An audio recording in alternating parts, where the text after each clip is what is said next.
Assalamualaikum warahmatullahi wabarakatuh. Di sini saya akan mempresentasikan tentang fitokimia tanin yang beranggotakan Fiona Liasti, Gania Isa Setia Dea Pratiwi, dan Indah Hertati. Pengertian tanin. Tanin yang berarti kayu merupakan sumber tanin dalam pembuatan barang-barang yang berbahan kulit. Tanin merupakan senyawa fenol yang memiliki berat molekul 500–3000 Dalton. Tanin sendiri secara umum didefinisikan sebagai senyawa polifenol dan dapat membentuk kompleks dengan protein membentuk kopolimer yang tidak larut dalam air. Terdapat dua jenis utama tanin, yaitu tanin terkondensasi dan tanin terhidrolisis. Tanin terhidrolisis sendiri terbagi menjadi dua, yakni kalotanin dan elagitanin. Tanin terkondensasi memiliki berat molekul 1000–3000, sedangkan tanin terhidrolisis memiliki berat molekul 1000–1500 pada kalotanin dan 1000–3000 pada elagitanin. Tanin memiliki khasiat yaitu astringen, antidiare, antibakteri, dan antioksidan. Tanin merupakan komponen zat organik yang sangat kompleks, terdiri dari senyawa fenolik yang sukar dipisahkan dan sukar mengkristal, mengendapkan protein dari larutannya, dan bersenyawa dengan protein tersebut.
Struktur senyawa tanin.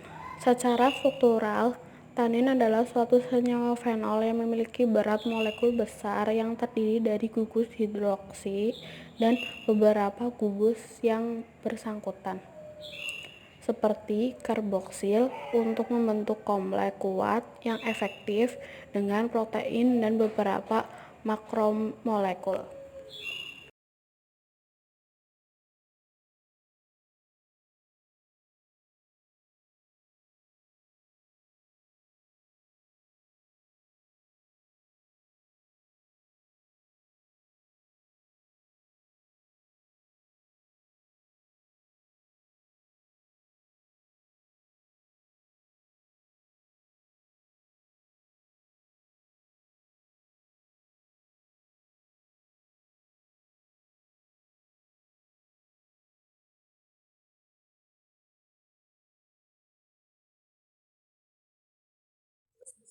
Sifat fisika dan sifat kimia senyawa tanin.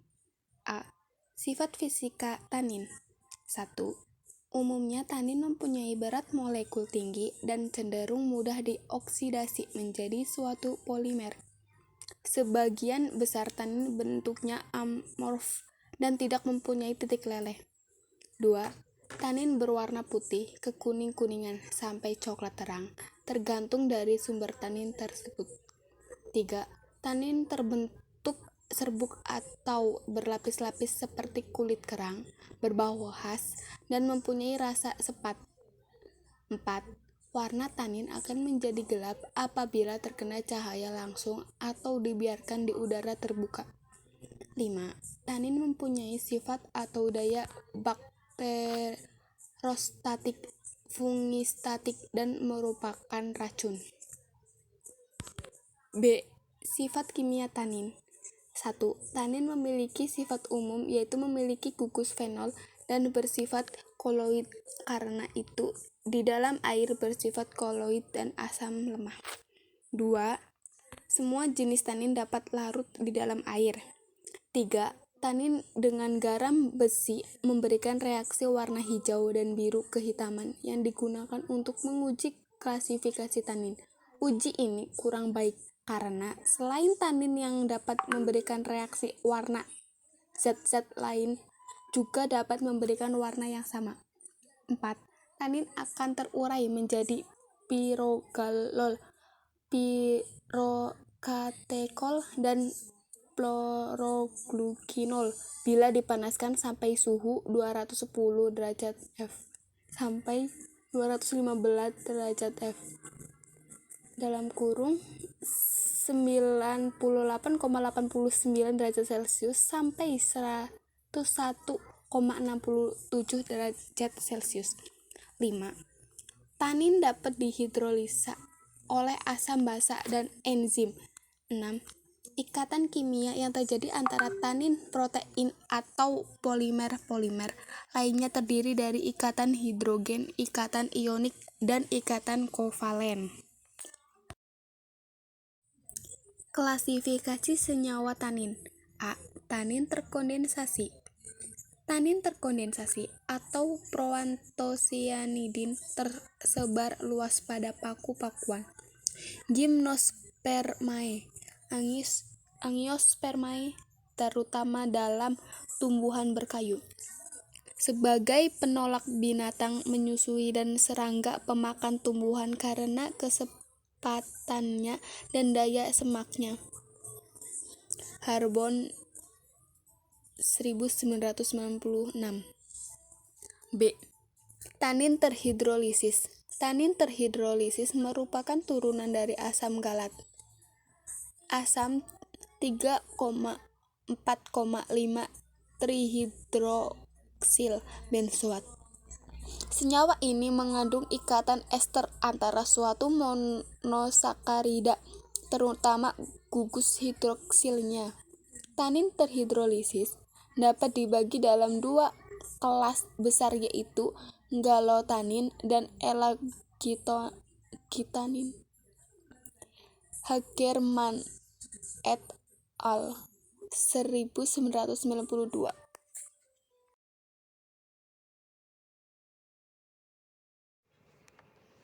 Isolasi dan karakterisasi tanin. Sumber bahan isolasi tanin, akar tanaman milik famili Euphorbiaceae dan Daurus stipinae dari keluarga Anacardiaceae dikumpulkan di Uzbekistan pada akhir periode vegetasi. Tanin diisolasi seperti yang dijelaskan sebelumnya. Secara singkatnya, bahan tanaman yang dikeringkan dan dihancurkan diolah dengan kloroform untuk menghilangkan zat lipofilik. Kloroform dihilangkan dengan penyaringan, kemudian bahan dikeringkan dan diekstraksi dengan aseton berair 70%. Aseton diuapkan di bawah vakum dan residu berair diolah dengan etil asetat. Ekstrak etil asetat dipekatkan di bawah vakum diikuti dengan penambahan heksana volume 4 kali lipat untuk mendapatkan fraksi total polifenol. Kromatografi kolom silica gel menggunakan kloroform dan campuran metanol kloroform 2:8. Sebagai fase pelarut diaplikasikan pada total polifenol yang diekstraksi untuk mendapatkan beberapa fraksi polifenol yang termasuk tanin 1. Untuk mengisolasi senyawa individu, fraksi yang mengandung tanin terhidrolisis diulang kembali pada kolom silaga gel dengan berbagai sistem pelarut. Salah satunya adalah gradien dietil ether. Etil asetat dimulai dengan pembandingan 2:8 dan diakhiri dengan etil asetat murni, dan sistem kedua adalah 60% metanol encer. Kemurnian senyawanya antara 95% dan 98%.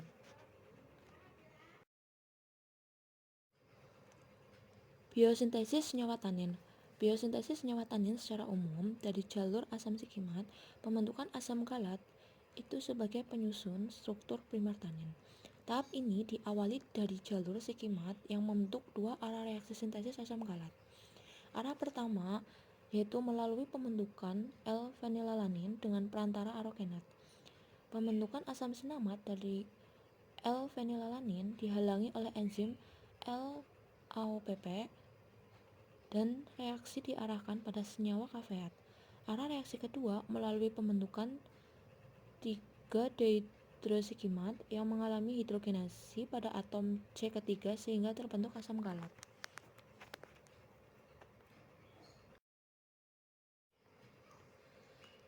Sekian presentasi dari kelompok kami.